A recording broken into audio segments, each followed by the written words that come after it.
Welcome to Talking Industrial Automation, a podcast where you get to know the people who make modern industrial automation possible. You will get to hear from CSIA system integrators and industry partners to get a better understanding of how they help their clients solve process challenges and how they've earned success in their careers. Along the way, we will touch on system integration best practices, technology, trends, and challenges. Whether you are a manufacturer, end user, supplier, or system integrator, you will enjoy the insights these industry professionals bring to this podcast. Let's get started.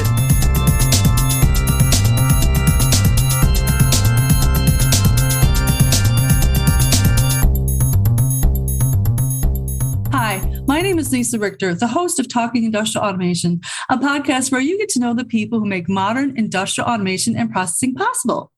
In today's episode, we're talking industrial automation with Daren Dieleman, who is the Vice President of Operations for Interstates, a system integrator, design firm, and electrical contractor with over 1,200 employees. Interstates is headquartered in Sioux Center, Iowa, but it has locations across the United States and in Germany. Daren has been with Interstates for over 10 years and spent most of that time leading the automation delivery teams. In the last year, Daren has transitioned to a senior leadership role, driving company strategy and strategic partnerships. Prior to joining Interstates in 2012, he served in various manufacturing operation roles. Full disclosure, Daren is also on the board of directors of CSIA. Daren, welcome to the podcast. Lisa, thank you so much for having me. I'm excited to be on here. So let's start with how you got here. Why did you choose a career in control system integration? So I have a little bit of an atypical background for folks and leaders within this industry. I studied finance and accounting, and then I went into manufacturing operations right out of school, managing assembly lines, and then in various kind of production and operations management roles. And it was about pushing 11 years ago or so, my wife and I were looking for a change. Wanted to get back closer to family. I didn't know anything about control systems integration. I was really looking, though, for a company that I'd be challenged in, that I could maybe use my leadership skills in, I could grow in my career in. And I got talking with Jack Wolber. Jack Wolber was the longtime president of Interstates Control Systems. And we got talking about my background and what some of the strategies and things that Interstates was looking to do at that time. And we thought it could be a really good fit. So I came on board, really not knowing what a PLC was, what an HMI was, or a SCADA was, or anything like that. And it's been a whirlwind ever since. I've learned a ton, met a lot of great people, but that's how I got into this. What advice would you give to someone coming into the SI industry who doesn't have an engineering background or has never worked as an SI before, kind of like you? First of all, I'll say it's been challenging, but also extremely satisfying. You know, the type of work we get to do and the clients we get to work with, Lisa, it's just been so exciting and interesting, right? Technology and things like labor shortage and how you solve some of those challenges using technology. It truly has been really energizing and really exciting for me. But how do you come in? Because honestly, it can be a little bit daunting. And I've talked to others that have come in from outside of the systems integration world or didn't grow up, if you will, with an engineering background. And to me, building relationships is key. You need to listen well. You need to ask a ton of questions. You really need to stay humble. Probably not unlike many things that are brand new. It can be extremely humbling, especially early on. And, you know, it can be discouraging if you let it. But if you're really humble, you have a good attitude, and you really surround yourself with the right people and really lean on the experts within the organization. You know, I remember having a lot of these discussions with my boss, Jack, back at the beginning. You don't have to learn all the technical stuff to a certain degree. You'll pick up on things over time. And that's true. And I think that can really help you. The other thing I want to note is just getting plugged in to other resources. CSIA, the connected community that CSIA is. I know this isn't meant to be a plug for CSIA, but I think I've gotten a tremendous amount of value out of this as someone new to the industry. Industry publications, peer groups, those are all things that can really help you get launched if you're coming in, I'll say, from the outside. Do you find that you use any of the skills that you learned with your accounting finance background? Absolutely. I mean, so much of what, to me, operations leadership is, there's so many cost accounting elements to it, at least in the way we do, but just understanding the way budgets work, the way we fund projects, the way we earn revenue, the way we do billings. I mean, it has been extremely valuable, in my opinion. I've been able to really, I think, connect with the accounting folks more than maybe what some of those in engineering can, quite honestly. And so I think that's maybe been an asset for me. And I know the accounting and finance folks have kind of appreciated that. Someone in operations that can maybe kind of understand the language there a little bit. That's interesting to me because I would think that there are some really common traits between people who are drawn to accounting and people who are drawn to engineering, and that there needs to be an attention to detail and curiosity about how things work. And I think that's true. Personality types, I think that's another advantage, quite frankly, because engineers and maybe accountants have some of the similar, and I know I'm kind of making broad brushes here, right? But because there are those similarities, I think it helps. But the work is definitely different. And doing engineering work and doing finance work is different type of work. So I think it can serve you well. The personality types tend to lend themselves more along the same lines. And I think that's maybe helped me a little bit, but that's what I'd say there. Talk to us a little bit about Interstates, how it began and how it has evolved over the years.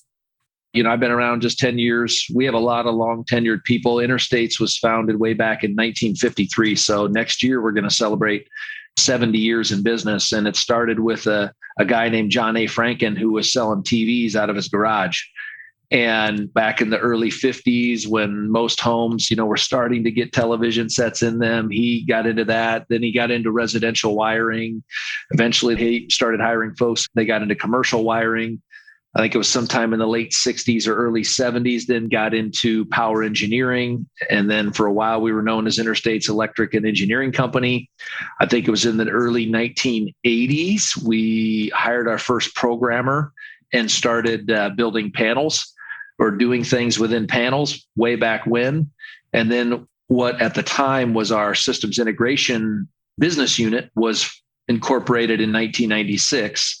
And really, that's what really launched us on the path we're on today. And now we do industrial cybersecurity and industrial networking, analytics, obviously control systems integration all across the US. And we do a lot of international work as well. So that's at a really, really high level, Lisa. But it's quite the story of an entrepreneur, one person starting it to what it is now today. It's really is quite something.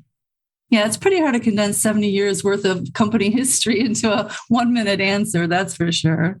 What challenges are your customers facing right now? So there's two really obvious answers here. There's labor shortage, can't find people. I was just at a meeting yesterday in town, actually here, that was led by several of the local manufacturers. The consistent theme was they can't find people. Where we're at here in Iowa, which is in the Midwest, our unemployment rate is, at least in our local areas, like 1.5%. It's crazy low. And we're seeing this with a lot of our clients. They just can't find people. And you look at the demographics and upcoming retirements that have happened since the pandemic. People shortage is a challenge everybody is facing. And I've heard that consistently, and it's really been elevated since the pandemic. And then the other one is supply chain, right? Getting materials, keeping projects moving. What can I get my hands on? If I need to pay extra to get something, I will. That's another big challenge. And then there's all the talk about digital transformation, Industry 4.0, being a data-driven organization, right? I think clients, some are further along on their journey than others. And as a systems integrator, we're really trying to help them along. But it can be a challenge and maybe even seem daunting for clients to know where to start. What's the first step to take? How much money do I need to invest? When am I going to see the ROI? Those are things that, again, we're dealing with on a day-to-day basis. We're trying to help our clients along those journeys. But yeah, it's a challenge, right? To how far, how fast. And do you think that supply chain issues are getting better, getting worse? What's your beat on that? I wouldn't say they're getting substantially worse. I don't know that I would say we're seeing a ton of improvement yet. I think the big thing, and we're talking with different vendors and hitting delivery dates, for a long time, there'd be delivery dates would push back. And, we've talked to our vendors, like they're struggling with this. It's not for a lack of effort. Hearing some of the stories about various things throughout supply chains that have really disrupted this whole thing. So I think we're going to start seeing some improvement.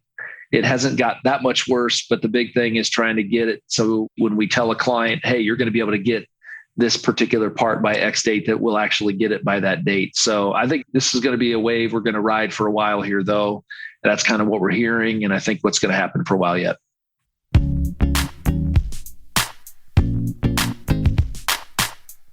Would you like to be a guest on Talking Industrial Automation? If so, I have two opportunities for you. The first is something I have nicknamed Pod in a Box. Basically, during the upcoming Rockwell Automation Fair, I will set up a very DIY portable recording studio, literally a shoebox with some poster board for soundproofing, at the CSIA booth. Then you can stop by. We're at 1169, and I will have a few questions ready to ask you, and we'll simply hit record. That's it. Then when I have a bunch, I'll stitch them together for an upcoming episode. The second way to be a guest on the show is to be a CSA member with a gold profile or higher on the CSI Industrial Automation Exchange. I'm especially looking for SIs to fill up next year's production calendar.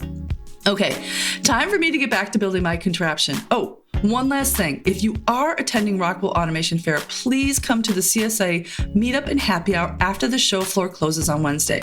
You do not need to be a CSA member to attend. The more the merrier. You can find details at www.controlassist.org/events. Hope to see you there.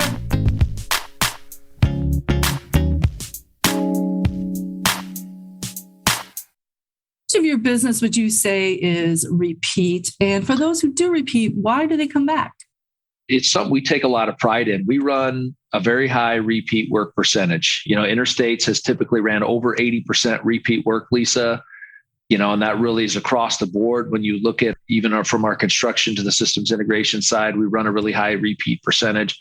So why? It's a great question. Obviously, you got to deliver consistently for clients. You got to be on time. You got to be on budget.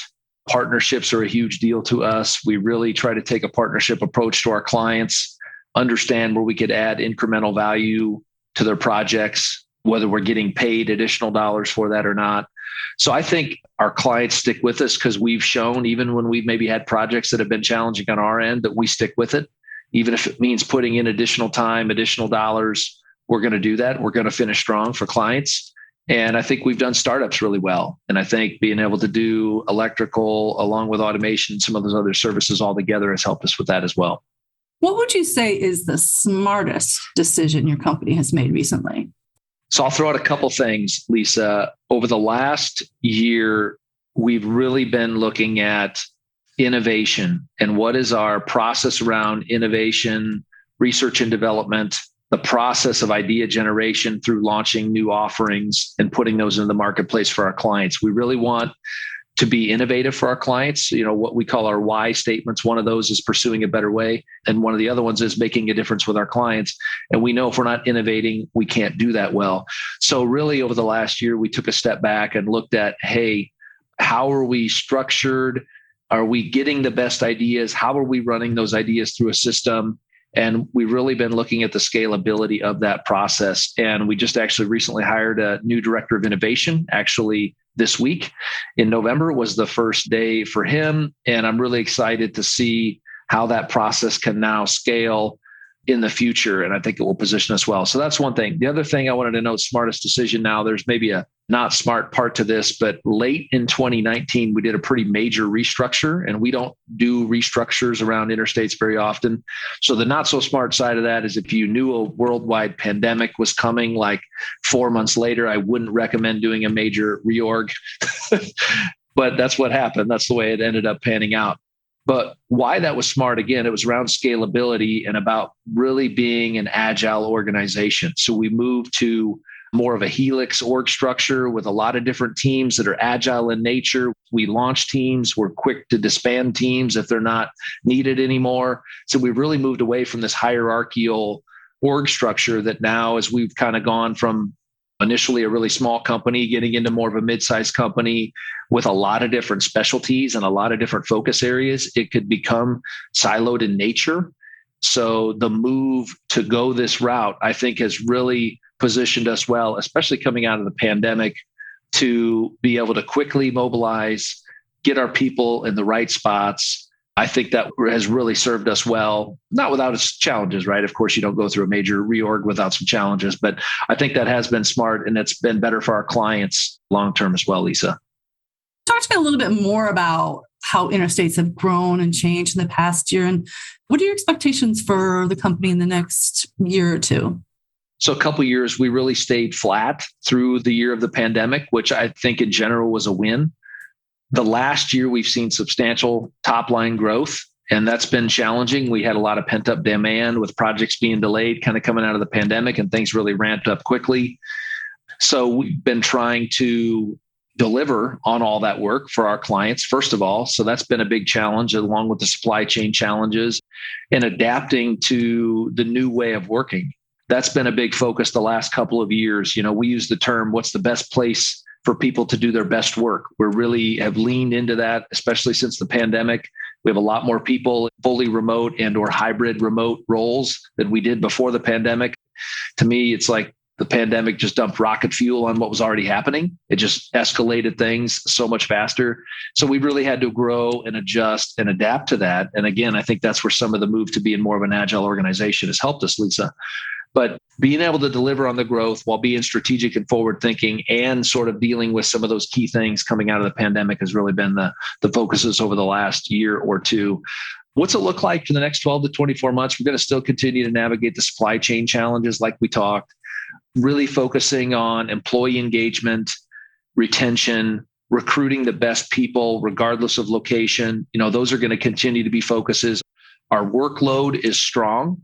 If you look out into 2023, it looks really strong, keeping an eye on in some areas later in 2023. And, there's the talk about, is there recessionary type stuff coming? But in general, it still's looking fairly, I'd say, strong for us. So that's what the outlook looks like. And getting this innovation process going and making a difference with our clients with hopefully some new offerings. I have this theory that we're talking ourselves into a recession. Like everybody's like, we're going to have a recession. You're like, but are we? Are we just stoking the fear and, it's feeding on itself? Yeah. I don't know. It's a great question.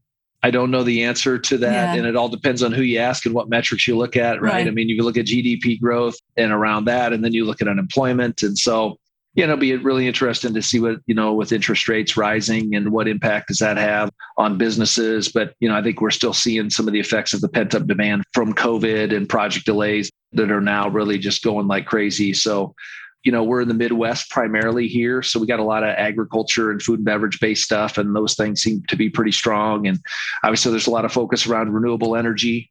And that's going to continue to be the case for many years to come, and electric vehicles, electric everything. And so it's an exciting time, but, it's a little hard to look too far in front of us with the crystal ball, if you will.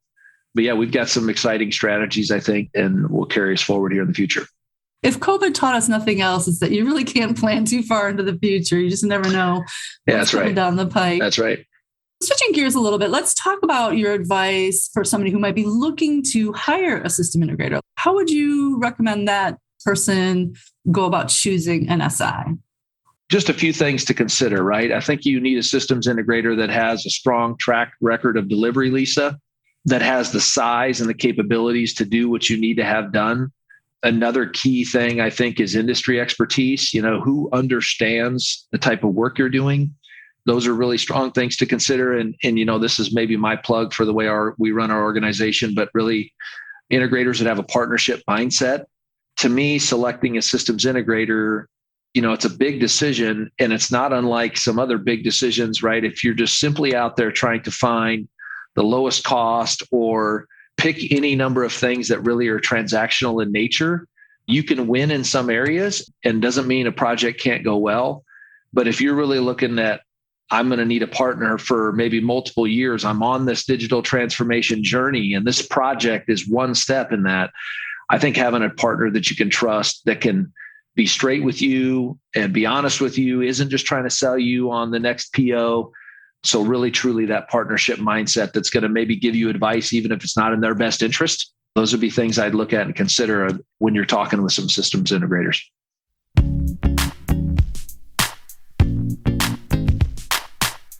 Psst, come closer, my little chickadees. I want to share a little known fact about CSIA membership. Are you ready? Here it is. This is the best time of year to join. Why? Because CSIA dues are prorated, which is just a fancy way of saying that when you sign up to become a CSIA member now, you will get the rest of this year and all of next year included in your membership dues. Plus, the same is true for any CSIA Industrial Automation Exchange upgrade or package. Of course, CSIA membership is value-packed no matter when you join, but it's kind of nice when you feel like you got a little something off the secret menu. You know what I mean? For more details, visit www.controlsys.org/shine. What are you waiting for? Let CSIA help you and your entire team achieve big things.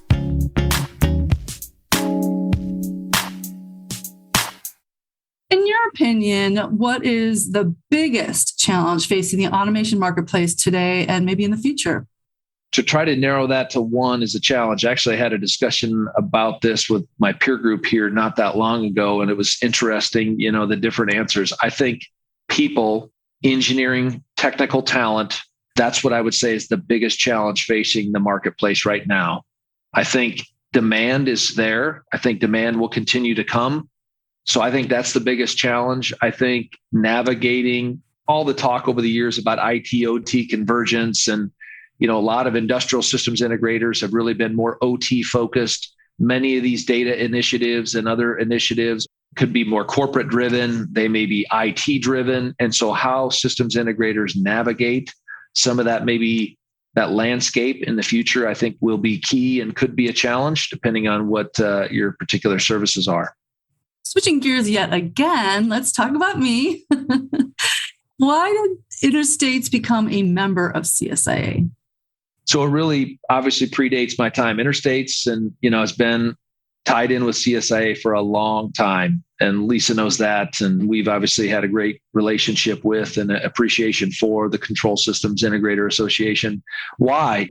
I mentioned one of our why we exist is pursuing a better way. I know that guys like Jack Wolber, who I mentioned earlier, Jeff Miller, who's been very involved in CSIA over the years, been around a long time. For us, they really saw value in the community of CSIA early on, as well as the best practices. There's a saying that gets thrown around at the CSIA conference, you give one idea, you get 10. Those guys really bought into that early on. And now me coming in, having been here 10 years, I've seen that myself. We've been certified, I believe, 7 times since the early 2000s. The best practices in pursuing that make us better. Those are, why CSIA, why we continue to invest in it and see value in it. Okay, so maybe this is going to be a hard question, but tell me what you think the biggest benefit of CSIA membership is for your company.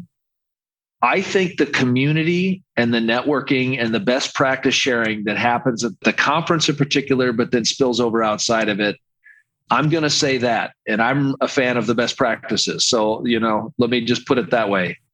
Why do you think it would be a good idea for a prospective customer to hire a CSIA member? The answer I would probably say there is I think when you've got an integrator that's tied in with the CSIA, they're investing in getting better, right? And that could be, say you got a member that's really maybe just doing some of the webinars, maybe attends the conference and builds some of those relationships, maybe not, but is at least getting plugged in, trying to understand what others in the industry are seeing and dealing with and trying to do to get better. You're talking to an integrator that is investing in the future. Obviously, certified members are those that are really plugging into the best practices. You're getting into organizations that have proven to be strong in industry proven best practices. So those are a couple things that I would say if a prospective customer were to call me and say, well, what's the CSIA stuff all about? Why should I care about it? I mean, those would be some of the answers I would give. And hopefully, I'm in a peer group with most of them CSI certified organizations. They're all very strong. We have a high respect for them. I've met many, many, many other leaders of other systems integrators through CSIA. There's a lot of well-run companies that really, whether they're certified or not, because I think they understand the value of the community, they understand the value of investing and getting better. Okay, let's talk more about you now. If you couldn't work for a system integrator, what career would you choose instead? You're going to think this is crazy. When I was young, I really wanted to be a sportscaster, Lisa. I wanted to be on ESPN and I wanted to do all of that. That was my dream job. Now, that's not totally out of me, I would say. I still have an interest in something like that. I say that a little bit tongue in cheek, but it is something that's kind of interesting to me. And who knows, maybe if I wasn't doing this, I'd be doing that. But I think the other thing, I really enjoy leading teams. I enjoy working with people. I enjoy trying to solve problems and challenges. I think that can translate, honestly, to a lot of different industries, right? I was in manufacturing, now this. I think it can translate. So it's hard for me to say, what exactly. I love what I'm doing. I love the challenges I get to face every day. I love the people I get to work with, this community. But yeah, that's how I would answer that.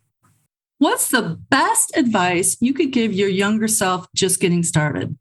So a few weeks ago, I had the chance, and it was like deja vu. I got asked by the college that actually I attended 20 years ago or so. They asked me to come talk to some of the prospective business students, business and finance students, which is what I was. And they wanted to know about this exact thing as well. So I've got maybe a little bit of prep. I had listed out several things, but I think be humble. I think that's the really critical leadership trait, in my opinion. Act like you don't know everything. Seek to learn. I'm a believer in being a lifelong learner, trying to get better, ask good questions, and then really listen. A lot of people ask questions and then, get ready to talk before the other person has really answered them. So those would be some things. A couple other things I would say: be willing to take some risks and put yourself out there. It's served me well in my career, I would say. I come from a little more of a conservative nature when it comes to some of that. So just be willing to take some risks, put yourself out there. And then the other thing is, don't delay hard decisions. If your gut is telling you what to do, it generally serves you most correct. So avoid doing what seems easier in the short run, which is actually more painful in the long run. Don't do that. Well, that's it for today's episode of Talking Industrial Automation. If you're interested in learning more about Daren or Interstates, you can find them on the CSIA Industrial Automation Exchange at www.csiexchange.com. Thanks for listening, and thank you, Daren, for joining me today. Thank you, Lisa. It was a pleasure.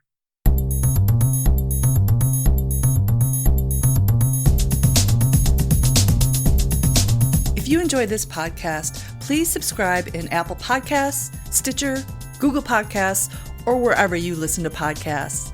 You can also help others find us by leaving a 5-star review and sharing your favorite episodes with colleagues. Thanks for listening to the Talking Industrial Automation podcast. Thanks also to bensound.com and Wistia for the music bumpers. Until next time.